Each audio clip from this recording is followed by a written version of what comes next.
hacked your data as a part of a breach of some private company, well, consider this your warning that your data may have been breached. In this case, the culprit is Donald Trump. So what is this all about? Well, the Department of Homeland Security is seeking to get access to millions and millions and millions of records of Americans from the IRS. They are building a computer system in which the Department of Homeland Security can, through an automated process, get access to taxpayer records. Now, taxpayer records are among the most secure records in the federal government. In fact, it is a felony to misuse the private information of taxpayers at the IRS that can lead to a 5-year conviction for misappropriating that data.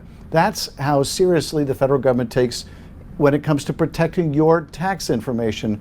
So giving all that information to another agency is unprecedented. Now, in the past, if there was evidence that a particular taxpayer was engaged in a particular crime, then an agency could request those records, but you had to show that they were related to a specific crime, that you had a specific need for those records.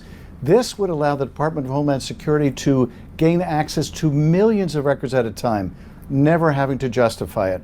Now, the Department of Homeland Security says, well, we want to do this because we want to try to find undocumented immigrants. Well, there's several problems with this. The first is they're gaining access to millions of records, people who are documented and citizens and people who are undocumented.